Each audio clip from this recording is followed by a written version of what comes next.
Alright, what's up guys? My name is Zach, and today I am driving the 2026 Toyota Rav4 XSE. Up front is a 2.5 liter inline 4 as well as a hybrid system, and down below is an eCVT. Now I am super excited to be making this video here today because the XSE is a more standard trim level of the Toyota Rav4. The Toyota Rav4 is all new for the 2026 model year, and I've been able to test a couple of special variants like the GR and the Woodland. GR being the on-road sporty version and the Woodland being the off-road sporty version. And so today we're going to be taking a look at the little bit more average Joe version of the Rav4 and see how it stacks up. But if you'd like to submit your own vehicle and have it reviewed here on the channel, you can head on over to my website, zackpradel.com/submit. It's a quick and easy submission form. It takes under a minute to fill out, and I come out to you. And if you'd like to see all my videos weeks or sometimes months in advance, you can head on over to my Patreon for only $5 a month. But let's get back to that 2.5 liter inline 4 under the hood. Well, every single Toyota Rav4 from 2026 onward is a hybrid. Whether it be a plug-in hybrid or a standard hybrid, they are all hybrids. Now this is just the standard hybrid that makes about 236 horsepower and 163 pound-feet of torque. However, you can step up to the plug-in hybrid that makes over 300 horsepower and has a little bit more range while driving EV. Now, what everyone's going to wonder about this particular vehicle is fuel economy, and it's been rated at 44 miles to the gallon in the city and 38 miles to the gallon on the highway, giving it a combined 41 miles to the gallon, which is beyond exceptional for an SUV like this, one of the best in the segment. Now, like I said, paired to it is an eCVT. Toyota's used this for a very long time. It's nothing really new. It works well, and I don't have any complaints. Last but not least, about the drivetrain of the Rav4, it is all-wheel drive. However, down at the base model, you can find them in front. How does it feel to drive the Toyota Rav4? It's very nice right off the bat, and it does feel nicer than the outgoing model. This XSE, you do get a little bit more wind noise than what you would find in like the Limited and upper trims like that, but the ride quality is pretty much the same, and it's been very hard to find any beeps, squeaks, or rattles in the interiors. The interiors feel a lot better built than they were in previous years. It's actually a little bit nicer place to be. Now, we will talk about the new features with the interiors here in a second,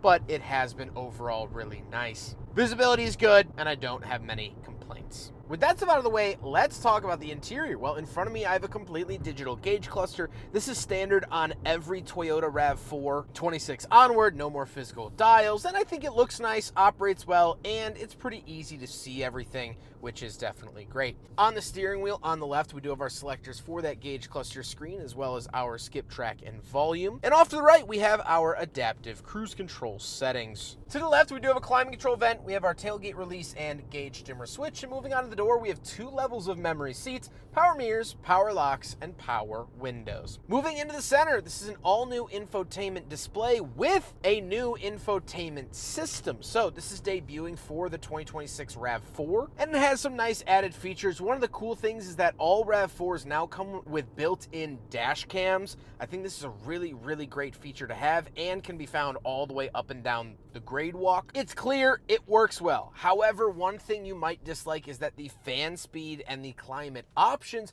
are actually ran through the screen. I don't love that. However, if you're going to do it, this is a great way to do it. It works well for what it is. But again, not my biggest cup of tea. We do have heated and ventilated seats. Very nice options to have here in the XSE. And we do have a 360 camera, which definitely helps out. Down below, we do have physical buttons for the temperature. So we do have dual zone climate, and we can change those with actual buttons. And we get a physical volume knob, unlike where the Corolla Cross has gone away from the volume knob for volume buttons.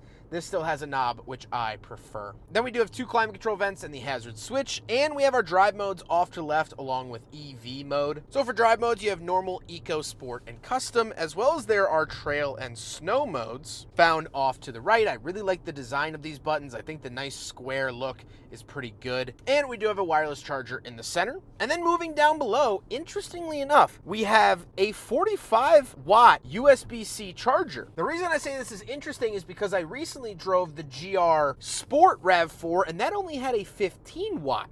So with the plug-in system, you actually lose 30 watts of charging in these two little chargers. Kind of interesting to know. Then we do have a camera view button and a parking assist button, and off to the right we have another 45 watt charger, hill descent control, and our traction off. Then we do get a cubby and the shifter. Now this shifter is again different than what you would find in the GR or the Woodland. It's a small shifter, it's out of the way, it's very Audi-like. Audi actually uses a similar shifter in their new vehicles, so kind of interesting to see that. But it works, does the job, no complaints. And then we have physical buttons for the power parking brake and brake hold. Then we do have cup holders. We'll do a big friggin' bottle test. As we learned in the GR Sport, it actually fails here. However, there are big pockets on the doors where it does in fact pass.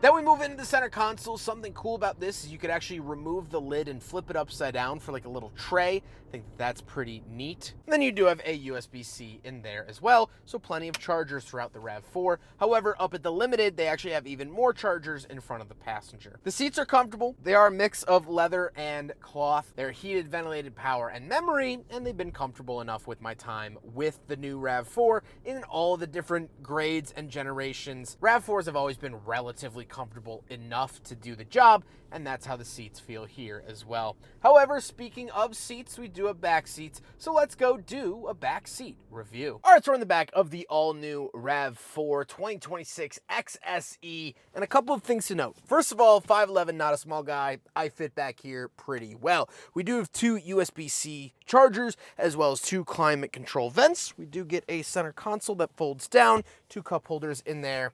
That's pretty much it. It's a rather basic back seat beyond that, but it works well, functions well. It's a RAV4. What do you want? Let's hop into the very back. We'll take a quick look at the trunk and cargo space, and then we'll talk about the looks. All right, around the back of the RAV4 XSE, there is a button right under the Toyota logo, and it is a power-operated tailgate. Once we are around the back, we do have this really nice RAV4 floor liner. Love to see that. We also do have a 12-volt outlet off to the right, some little cubby space over here, our JBL speaker, and we have the privacy cover. We can bring it out here, and there you go. You have a very nice big privacy cover. Nothing too crazy beyond that. Again, this is a very basic trim of the RAV4, and so it's a lot of what we expected out of the last RAV4, but just in a new body, and that's very clear here. Button up here for the rear tailgate. It is power operated, and there's also a button to power operate it with the lock switch. So very, very nice. Now we gotta talk about the looks, and I do like the updated look of the RAV4. I think it's handsome enough. I think it works well. I do like this white color as well. This is finished in wind chill pearl, and I like that a lot. I think it's a handsome vehicle, and since this is going to be seen all over the US, and it's actually sold in 180 different countries, the Toyota RAV4, it's very exciting to see that this is what the future of our streets is going to look like, and it doesn't look bad. With all of that being said, let's get on to my final thoughts. What do I think driving the new RAV4, but in the more standard trim level of XSE? Well, it's been a joy. I really, really enjoy the new RAV4. I think they hit it out of the park again, and it wasn't really ever a question if they were going to make this work or not. They did. It's a great vehicle. And I wanted to take the time today to show you what the more average trim level is like. The GR Sport is cool. The Woodland is awesome off-road. But this is what a majority of people will probably buy. And so, here it is. Here's a thorough look at it. I have to say, it's pretty good. Not to mention that fuel economy really, really does hit it out of the park, and I was happily surprised with it. 44 on the highway. That's doggone good. I hope you guys enjoyed the video. Huge thank you to Toyota for flying me down here to Arizona for me to review the new RAV4. They give us opportunities to drive them off-road, drive them on-road, test out all the trim levels. They've been absolutely wonderful. They put us up in a hotel for a few nights, and they are really, truly great to work with. I always appreciate Toyota and what they have to offer. But I hope you guys enjoyed the video. Don't forget to rate the video, comment on the video, and subscribe if you really liked it. Take care, guys.